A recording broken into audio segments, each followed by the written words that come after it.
नमस्कार दोस्तों। तो कैसे हैं आप सब लोग। फाइनली लैब असिस्टेंट का एग्ज़ाम हो गया। जो चीज़ मैं आपको स्टार्टिंग से कह रहा था कि डाइवर्ट नहीं होना है, एग्ज़ाम होके रहेगा और एग्ज़ाम हो गया। अब सभी को इंतज़ार है कट ऑफ का कि सर कट ऑफ क्या रहेगी, और साथ ही आपको पता है कि आपके एग्ज़ाम के दौरान क्या क्या चीज़ें हुई, राजस्थान में नेट का बंद होना वगैरह वगैरह, ऐसी बहुत सारी चीज़ें हैं जिस कारण कुछ वीडियोज़ भी नहीं बन पाए। ठीक है, आज लगभग एक हफ्ते बाद वीडियो बना रहा हूँ।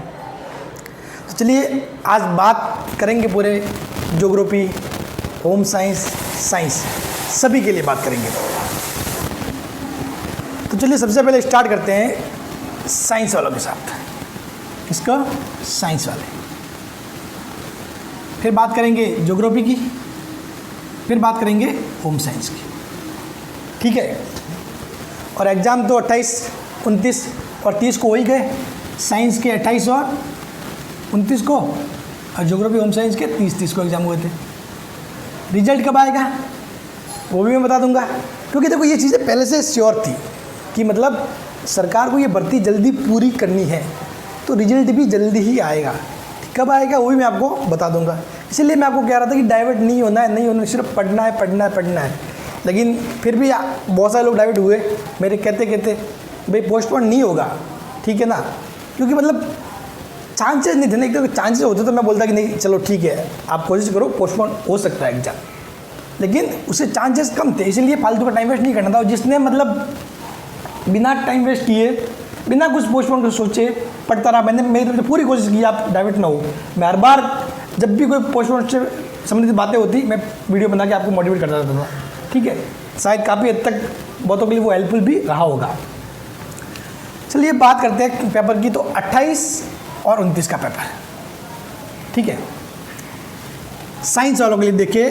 तो मैंने देखा 28 का जीके का पेपर, सब्जेक्ट का पेपर, 29 का जीके का पेपर, सब्जेक्ट का पेपर।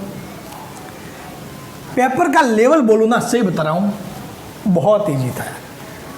मतलब जीके को तो फिर भी चलो थोड़ा एवरेज मान सकते हैं, मतलब साइड में रख लो इसको। चलो एज ए सब्जेक्ट के हिसाब से बात करें ना, ये फिजिक्स, केमिस्ट्री, बायोलॉजी, सवाल ऐसे आए थे भाई साहब, फॉर्मूला बेस पे डायरेक्ट।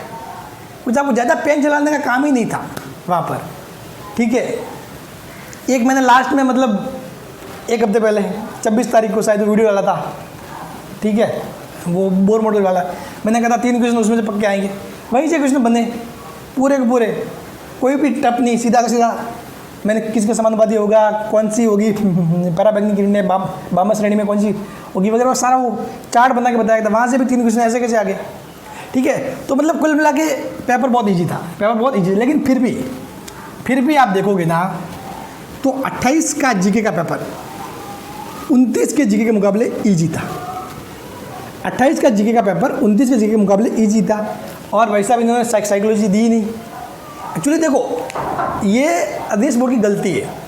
अगर psychology as a topic mention किया होता ना, तो एज ए टॉपिक तो आप जरूरी नहीं है कि उससे सवाल 2 नहीं दो, लेकिन साइकोलॉजी को एज ए पार्ट मेंशन किया हुआ था। समझ गए, साइकोलॉजी को उस फर्स्ट पेपर के एज एक पार्ट के रूप में मेंशन किया। अब एक पूरा पार्ट ही नहीं आ रहा है, ये तो बहुत बड़ी गलती है अदेश बोर्ड की। ठीक है, मैं साफ कहूँगा, क्योंकि जैसे कि भाई कुछ भी, जैसे कि एक पार्ट में से बहुत सारे टॉपिक दे दिए, जैसे कि फिर राजस्थान जीके, तो राजस्थान जीके किसी टॉपिक सवाल नहीं आए तो वो तो होता है, ऑब्वियसली नहीं आएंगे। ठीक है, लेकिन जब एक पार्ट ही है, उस पार्ट में से एक भी क्वेश्चन नहीं आए, तो फिर ये बच्चों को कहीं ना कहीं फालतू का डाइवर्ट किया। लेकिन फिर भी मैंने आपको कहा था कि मैंने जो 36 पेज बताए वो पढ़ लेना है, उसके अलावा ज़्यादा हाथ पर मारने की जरूरत नहीं है, पहले वो पढ़ लो बस। फिर उसके अलावा आपके सब्जेक्ट वगैरह फोकस करो। जिसने वो बात मानी वो ठीक है, बाकी फिर उसके अलावा किसी ने, मेरे से बहुत सारे बच्चे बोले भी सर आप इतना सा कैसे बोल रहे हो, वो फर्स्ट ग्रेड लेवल के पढ़ने हैं, वो बुक्स पढ़नी है, ऐसे। आगे में हुआ क्या, जिन लोगों ने वो उतना पढ़ा होता तो मतलब ही नहीं निकला। मैंने कहा कि सिर्फ 36 पेज पढ़ लेना, हालांकि वो 36 पेज भी नहीं आए, मुझे पता कि उन्होंने एक भी सवाल पूछा ही नहीं। मैं पूछा होता तो उसमें से आते। ठीक है, लेकिन एटलीस्ट आप उन्हीं 36 पेज पर फोकस करते तो थोड़ा टाइम वेस्ट कम होता। लेकिन खैर किसी को पता नहीं, क्योंकि अदेश बोर्ड है। ठीक है, वो क्या करे कुछ ही आइडिया नहीं लग पाता, क्योंकि मतलब वो पैटर्न के हिसाब नहीं चलता। आरपीएससी क्या होती है, आरपीएससी जब भी एग्जाम लेती है थोड़ा बहुत पैटर्न के हिसाब से चलती है। वो उनके मन पड़े वो कर लेते हैं, पूरा पार्ट ही गायब कर दिया साइकोलॉजी, ऐसा थोड़ी ना होता है। ठीक है, अगर कोई टॉपिक होता साइकोलॉजी तो ठीक है, वो निकल सकता, लेकिन साइकोलॉजी को ऐसे फर्स्ट पेपर में 4 पार्ट दिए हुए थे, ठीक है, राजस्थान एंड वर्ल्ड वाला, फिर वर्ल्ड एंड इंडिया वाला जीके, राजस्थान जीके, समसामयिकी वाला वो, फिर वो शिक्षा मनोविज्ञान ज्ञान, तो मतलब वो एक पार्ट था, तो पूरे पार्ट को गायब नहीं किया सकता, ये मतलब बहुत बड़ी गलती मानूंगा मैं इसको, ठीक है। तो चलिए, तो 28 और 29 में जी के 28 वाला ईजी था और 29 वाला क्या था, टफ। 29 वाला जी के टफ था। सब्जेक्ट की बात करें, सब्जेक्ट दोनों ही लगभग सेम ही था, मतलब ठीक है, इतना कुछ ज़्यादा डिफरेंस नहीं, लेकिन फिर भी कहीं ना कहीं मैं थोड़ा बहुत अंतरात्मा जो बोलती है क्वेश्चन देखने के बाद, कि कहीं ना कहीं अंतरात्मा ये कहती है कि भाई 29 का थोड़ा सा कहीं ना कहीं टफ था, ठीक है, लेकिन फिर भी इन लोगों ने सब्जेक्ट का पेपर 28-29 का लगभग मतलब एक सिमिलरिटी लाने की कोशिश की है। बस ये समझ सकते थोड़ा सा टफनेस मतलब रही है, थोड़ा सा मामूली सा, ज़्यादा नहीं कहेंगे, ठीक है। तो अब इन सभी को देखते हुए देखो, इतना तो श्योर है कि नॉर्मलाइजेशन होगा, ठीक है, और 28 वालों के मार्क्स कुछ कम होंगे, 29 वालों के मार्क्स कुछ बढ़ेंगे। ये मार्क्स सभी के नहीं बढ़ेंगे, या फिर सभी के नहीं घटेंगे, ध्यान रखना, मार्क्स सभी के नहीं बढ़ेंगे, सभी के नहीं, इफेक्ट पड़ेगा आपने कितने क्वेश्चन नेगेटिव किए हैं, नेगेटिव मार्किंग कितने राइट है और कितने रॉन्ग है, समझ गए। अगर कोई बंदा 90 क्वेश्चन किए है और वो 90 के 90 राइट है, तो वो बंदा फ़ायदे में। उल्टा कोई बंदा 95 किया है और उसके ये समझ लो कि मतलब 5 रॉन्ग है, तो ये नुकसान में है, समझ गए। जो भी जिसने भी मतलब शायद, हाँ, उससे पहले भी, एग्ज़ाम से पहले भी बहुत सारे टीचर आए थे तुक्का मारने का तरीका बताने, ठीक है, तो अब उनसे पूछ लेना जवाब, जिसने तुक्के मारे हैं ना उनको अब नॉर्मलाइजेशन में नुकसान होगा। साहब बता, तुक्के मारे हैं तो ऑब्वियसली सभी तो सही हुए नहीं होंगे, कुछ गलत भी होंगे, और कुछ गलत हुए हैं तो नॉर्मलाइजेशन में उसका आपको नुकसान होगा। और तुक्के कोई चीज़ नहीं होती है हमेशा, तुक्के से कोई भी एग्जाम पास नहीं होता, ध्यान रखना, ठीक है ना। और ख़ास तौर पे इस साइंस वालों में तो तुक्का मारा तो आपके 2 पेपर है, नॉर्मलाइजेशन होगा और वहाँ पे तुक्का वालों को नुकसान होगा, ठीक है। तो अब देख लो, ये भी जो नॉर्मलाइजेशन है वो कैसे होगा, क्या होगा, इसके ऊपर मैं आपको एक वीडियो बना के चीज़ें समझा दूँगा, ठीक है। अब बात करें कट ऑफ की, कि भाई चलो आप सर सीधे सा बकवास ना करके एक कट ऑफ ही बता दो। तो देखो, अभी तक मैं हर एक कैटेगरी कट ऑफ नहीं बता सकता, इतना डाटा नहीं मेरे पास है, ठीक है, ना ही मतलब इतनी चीज़ें मेरे को भी मालूम पड़ी है, ठीक है, अभी कल ही तो नेट ऑन हुआ है, ठीक है। तो इसलिए मैं लेकिन इतना जरूर कह सकता हूँ, कट ऑफ, क्योंकि पेपर इजी था। 2016 देखो तब, 2018 थोड़ा इजी रहा और 2022 इजी रहा, ठीक है। तो यहाँ पे कट ऑफ लगभग 70% के आसपास, मतलब ये समझ लो कि 280 मार्क्स साइंस वालों के 280 से ऊपर नहीं जाएगी, एक भी नंबर 280 से ऊपर नहीं जाएगी, 280 फाइनल है, बस मैं बता रहा हूँ, फाइनल अभी, ठीक है। और ये कहाँ से किसके बीच में वेरी करेगी, ये वेरी करेगी मुझे लग रहा है 260 से 280 के बीच में, 260 से 280 के बीच में अभी। लेकिन इतना श्योर, ये नीचे वाली लिमिट को लेकर भी मैं अभी श्योर नहीं हूँ, ठीक है, ध्यान रखें, लेकिन इतना मुझे श्योरिटी हो गई है कि कट ऑफ 280 से ऊपर नहीं जाएगी, 280 से ऊपर नहीं जाएगी। ये भी कारण ये रहा क्योंकि पेपर इजी था। मैंने आपको स्टार्टिंग में बताया था कि इतनी रह सकती है, क्योंकि वो चीज़ें जब मैंने एग्जाम से पहले बताया था तो वो एक संभावित था कि भाई हाँ, अदलिस बोर्ड पेपर थोड़ा सा मतलब मीडियम रखेगा लेवल के हिसाब से, तो उस हिसाब से मैं 250 के आसपास मैं आपको बताया था, लेकिन अभी यहाँ थोड़ा सा गैप पड़ जाएगा, ठीक है, लेकिन 280 से ऊपर नहीं है। और साफ बात है, ये समझ लो कि जिनके 28 के पेपर में, 28 वाले पेपर में 280 के आसपास बन रहे हैं, ठीक है, या फिर 270 मान लो, 200 तो ये समझ लो 28 वाला 270 है, ठीक है। और अगर जिनके 29 वाले पेपर में 250 260 के आसपास बन रहे हैं, वो सेफ जोन में है लगभग, ठीक है। बाकी फाइनली मैं एक अच्छा सा वीडियो तैयार करके लाऊंगा जिसमें पूरा सभी कैटेगरी वाइज और सब कुछ। अभी तो सिर्फ ये मान लो टोटली जनरल 280 से ऊपर नहीं जाएगी, इतना मैं कह सकता हूँ, ठीक है।